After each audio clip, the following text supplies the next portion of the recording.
కోసం వాళ్ళిద్దరూ ఎలా పోటీ పడుతున్నారో చూసావా?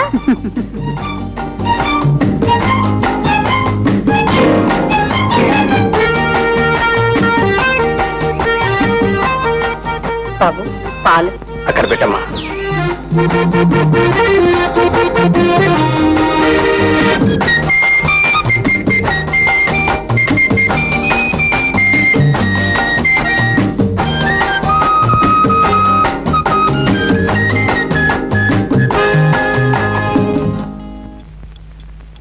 ఏమండి కాఫీ?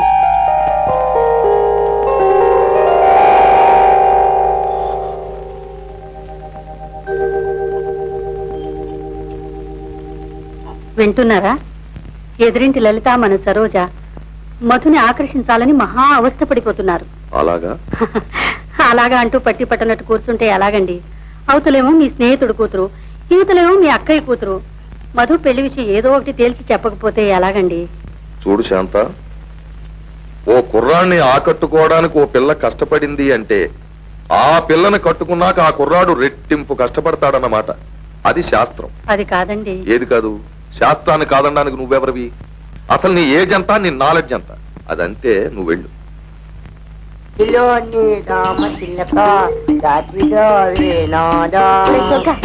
నువ్వు ఇక్కడే కూర్చో. ఇక్కడే కూర్చుంటాను. పోగొట్టావుగా? అలాగే. ఒక్కొక్క అక్షరం లక్షల విలువ, ఒక్కొక్క ఆలోచన.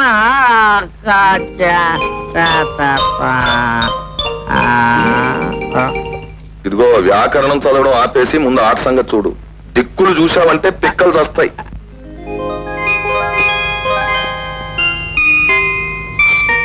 చదువు తీసుకొచ్చావా? పెద్దబాబు, అంటే ఏంటి? అది వ్యాకరణం గానీ దాంతో నీకేమొచ్చింది పని? నాకు కాదు బాబు, నన్ను చూసినప్పుడల్లా ఎదురింటి కామేశం గారికి వస్తుంటుంది పని.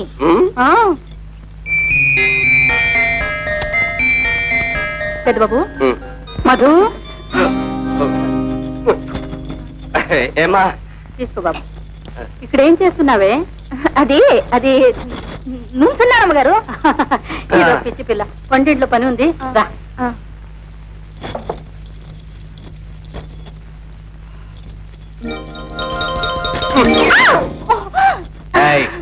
ఆరిపోతుందని.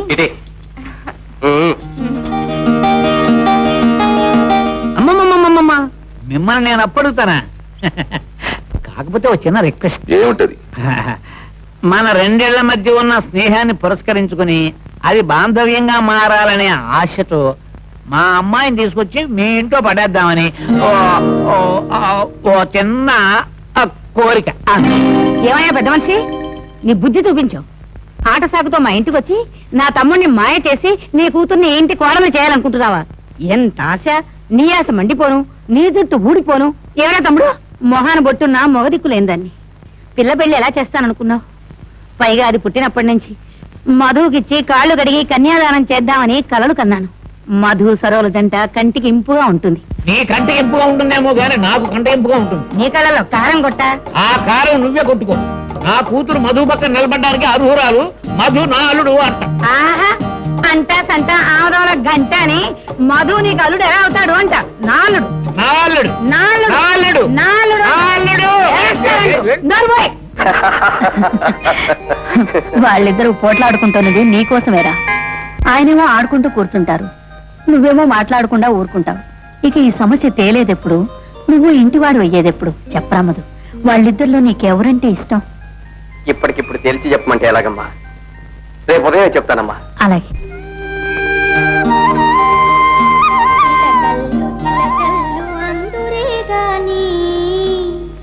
చిలకలకు రూపేమి పలుకులే గాని, చిలకల్లు చిలకల్లు అందురే గాని, చిలకలకు రూపేమి పలుకులే గాని, చిలకల్లు మా ఇంటి చిన్ని కోడళ్ళు, కోయిలలు కోయిలలు అందురే గాని, కోయిలకు రూపేమి ఘోషలే గాని. అమ్మా, ఏంటి బాబు? పెళ్లి గురించి నా నిర్ణయం చెప్తానన్నానుగా, ఒకసారి రామ్మా. రూపేమి ఘోషలే రామ్మా. గాని, కోయిలలు మా ఇంటి కొత్త కోడళ్ళు, కోయిలలు అట్టుడమ్మా. మా ఇంటి కొత్త కోడళ్ళు, కోయిలలు. ఇదేమిట్రా నాన్న, ఆవిడ ఇద్దరు పిల్లల తల్లి. అబ్బే, ఆవిడని కదమ్మా, అలాంటి లక్షణమైన పిల్ల ఈ ఇంటి కోడలు కావాలని నా ఉద్దేశం.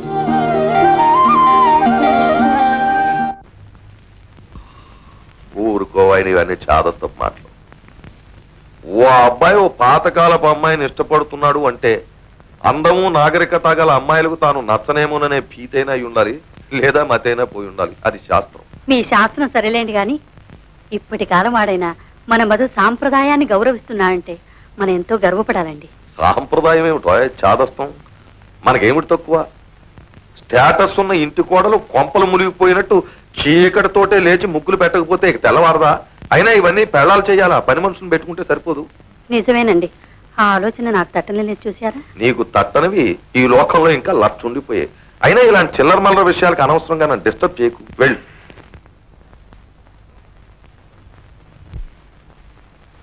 కాపీ తీసుకోండి బాబు.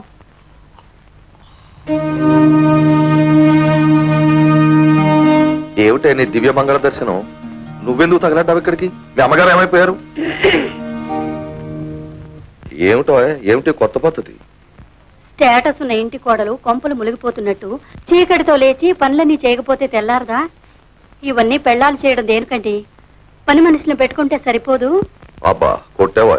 ఆరదానమైనా గోప గుయ్యం అనేటట్టు కొట్టావు. ఒప్పుకున్నావు, సరేనో. మీకు కావలసినట్టే సాంప్రదాయ సిద్ధమైన పిల్లని వెతికి గాలించి తెచ్చుకోండి, నాకేం అభ్యంతరం లేదు. ఉంది పిన్ని గారు, మా ఊళ్ళోనే ఉంది. ఎక్కువ చదువుకోపోయినా చక్కని గుణవంతురాలైన పిల్ల. పేరు విజయ. కూళ్ళయు కండు మూర్ఖముగ కూసిన కూతకు గాసి చెంది, సత్శీల గుణాల వాల తన సీతయటంచునులో నెరింగి, ఇల్లాలిని పంపే ఘోర విపినాంతర సీమకు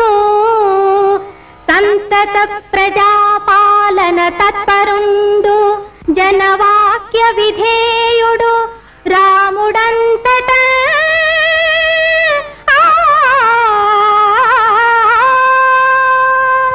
సీత ఎంతో మహాసాధ్వి అని తెలిసి కూడా జనవాక్య విధేయుడైన రాముడు సీతను అడవికి పంపాడు. తానెందుకు పంపబడినదో తెలిసిన వెంటనే సీత మొదలు నరికిన చెట్టులా కూలబడిపోయింది. తేరుకున్న తర్వాత ఆమె భర్తను గురించి ఈ విధంగా అనుకున్నది.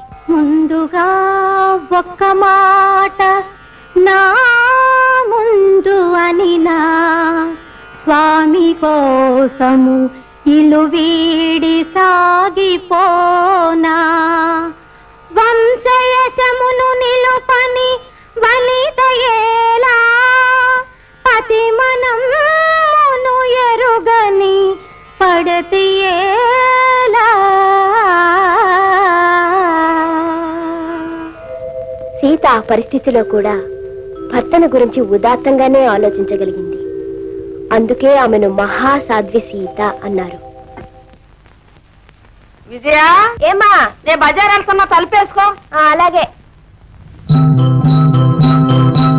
అమ్మో, డాక్టర్ వస్తున్నాడు. అమ్మా విజయ, రండి డాక్టర్ గారు. అమ్మగారిని తీసుకురామ్మా. అమ్మ ఇప్పుడే బజార్ వెళ్ళిందండి. లేదమ్మా, ఇప్పుడు నన్ను చూసి లోపలికి వెళ్ళిపోయింది ఆవిడ. రోజు ఉన్న గొడవగా అయితే తీసుకురామ్మా. కొంచెం ఉండండి. అమ్మా అమ్మా,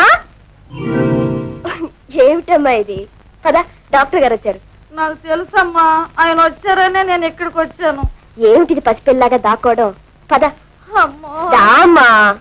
రోజు పసిపిల్లలాగా లల్లరి చేస్తే ఎలా చెప్పు? ఏమంత నొప్పిగా ఉంటుందని? నొప్పిగానే ఉంటుందమ్మా. అలా అంటే ఆయుష్ ఎలా తగ్గుతుంది? డాక్టర్ గారు, మా అమ్మకు నొప్పి లేకుండా ఇంజెక్షన్ చేయండి.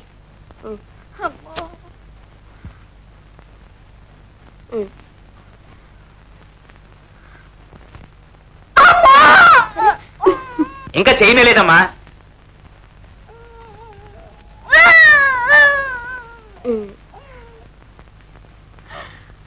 ఏం పిన్ని, కులసానా?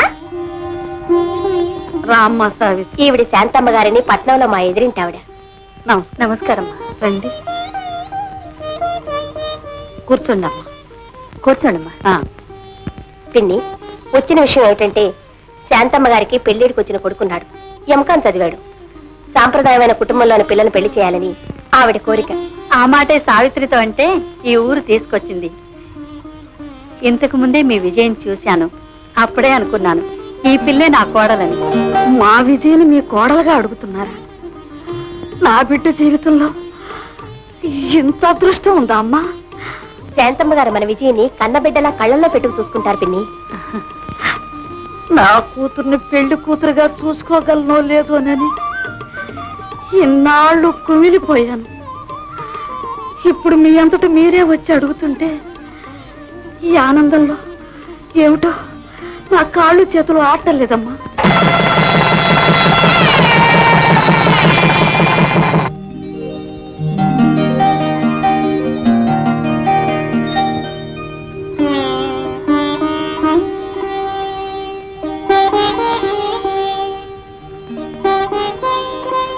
అమ్మా,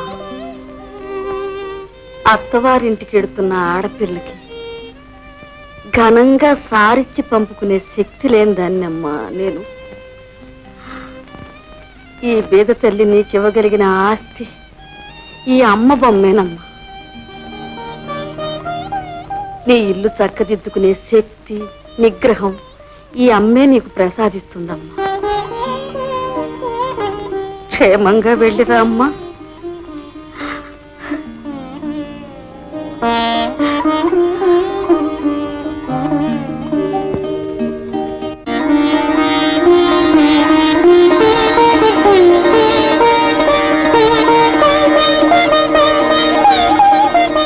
రండన్నయ్య.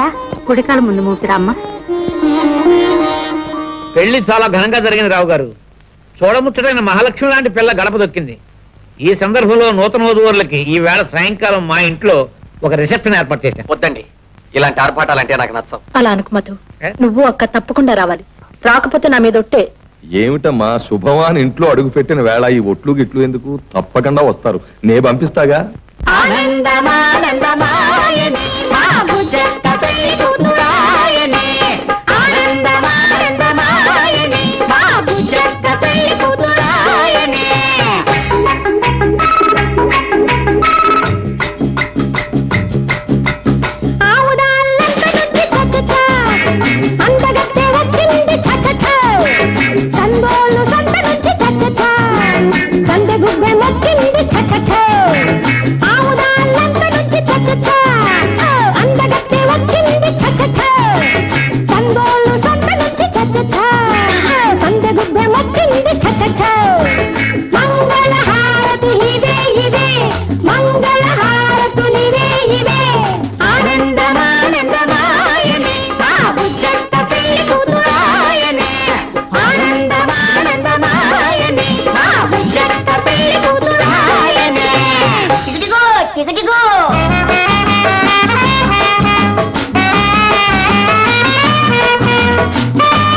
ఆడది అంటే పార్వతి లక్ష్మి శుభమంగళ రూపం.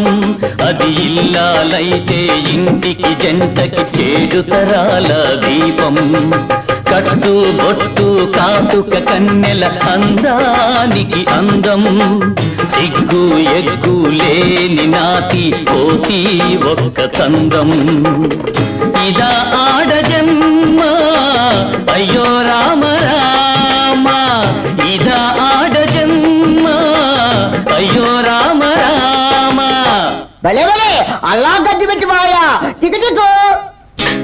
కొక్కిరాయి ఆటంట చచ్చ సురాయి పాటంట చచ్చ. బట్ట కరువంట చచ్చ. పట్టి పెడితే పరువంట చచ్చ. మంగళహారతి ఇదే ఇదే మంగళహారతి ఇదే ఇదే. ఆనందమానందమాయనే మా బుజ్జక్క పెళ్లి కూతురాయనే. ఆనందమానందమాయనే మా బుజ్జక్క పెళ్లి కూతురాయనే.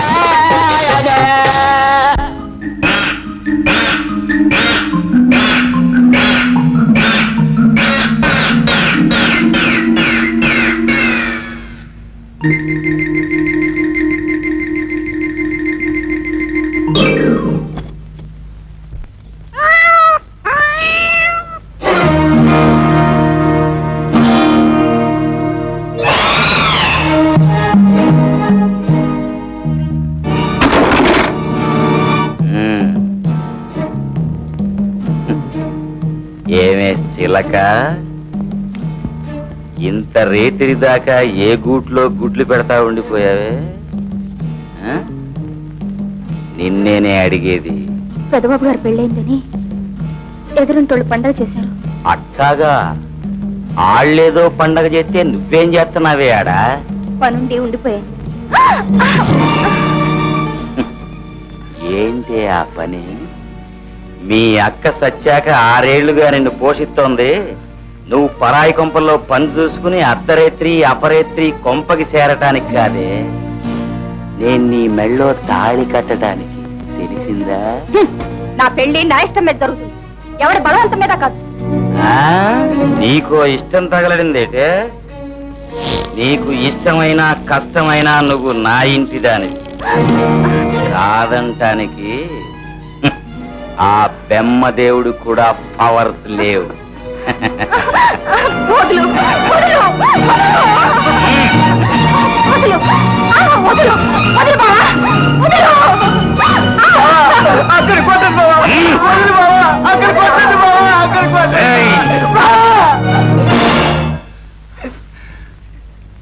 కుక్కకి 4 మెతుకులేస్తే విశ్వాసంగా ఈదరుగు మీద పడుంటది. ఒక్క ముక్కలో చెప్పాలంటే నువ్వు ఈ ఇంటి కుక్కవిరా. నీ సోటు ఈదరుగు మీద. ఇంటి విషయాల్లో తల దూర్చావో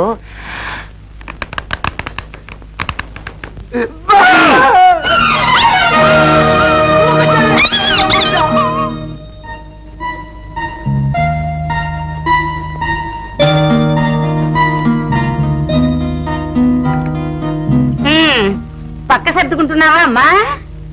అయ్యో పాపం, మీ ఇంటి దగ్గర కటిక నేల మీద పడుకునేదానివి. ఇక్కడ ఎక్కి తొక్కడానికి డబ్బరుపులు. వీటి ఖరీదెంతో తెలుసా అమ్మా? 1750 రూపాయలు.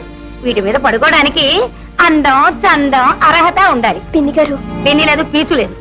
అసలు నా తమ్ముడికి మరదలకి బుద్ధి లేదు. ఆ మధుగాడు ఒక చవట. లేకపోతే బంగారం బొమ్మ లాంటి నా కూతురు వదిలిపెట్టి గోండ్రిగప్ప మొహందాన్ని నిన్ను చేసుకుంటారంటే ఇదంతా నీ నుంచే వచ్చింది. మీరందరూ జరిగి మాకు అన్యాయం చేశారు. ఈ ఇంట్లో సుఖంగా కాపురం ఎలా చేస్తావో నేను చూస్తాను. చూడు మొహం, పాడు మొహం నువ్వు.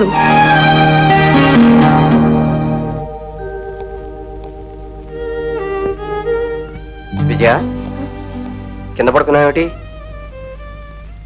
అదేమిటి ఆ కళ్ళెమంటే నీళ్ళేమిటి? అబ్బే ఏం లేదండి. లేదు, నువ్వేదో దాస్తున్నావు. నాతో చెప్పు, ఎవరైనా ఏమన్నా అన్నారా? అది నేను చెప్తాను పెద్దబాబు. ఇందాక ఛాయమ్మ గారు వచ్చింది. అలాగా? ఏముంది ఆవిడ?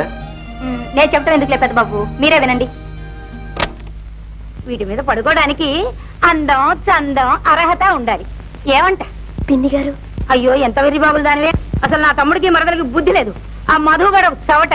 లేకపోతే బంగారు బొమ్మ లాంటి నా కూతురు వదిలిపెట్టి గోండ్రగప్ప మొహం దాన్ని నిన్ను చేసుకుంటారంటే అయిపోయిందా నీ సహస్రనామార్చన ఇంకా ఉందా? ఇవన్నీ ఎప్పుడు నేర్చుకున్నావే ఛాయమ్మా? మిషన్ ఉందని తెలియక ఏదో బుద్ధి గడ్డి తిని ఏదో వాగేశాను. తప్పైపోయింది తమ్ముడు. అలాంటి మాటలు అనడం తప్ప మిషన్ ముందు వాగడం తప్ప? ఏది తప్పు తేల్చు ముందు.